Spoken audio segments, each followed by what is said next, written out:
প্রধান উপদেষ্টা ডক্টর মোহাম্মদ ইউনূস সাবেক প্রধানমন্ত্রী শেখ হাসিনার পরামর্শে দেশ পরিচালনা করছেন বলে অভিযোগ করেছেন গণ অধিকার পরিষদের সাধারণ সম্পাদক রাশেদ খান।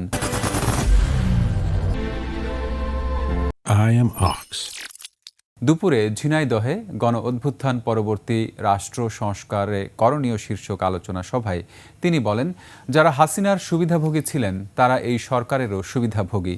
গত ১৬ বছরে বিএনপি জামায়াত আখ্যা দিয়ে যেসব কর্মকর্তাদের বঞ্চিত করা হয়েছিল, এই সরকার তাদের আরও বেশি বঞ্চিত করছে।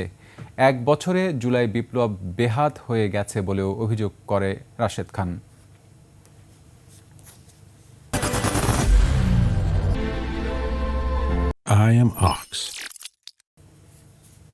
আমার তো মনে হচ্ছে যে ডক্টর মোহাম্মদ ইউনূস এখন হাসিনার পরামর্শে দেশ চালাচ্ছে।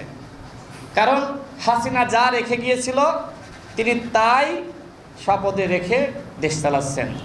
এইভাবে কি মুজিববাদী চেতনার বিনাশ হবে? এইভাবে কি আওয়ামী ফ্যাসিবাদের বিনাশ হবে? কোনোভাবেই সম্ভবপর নয়।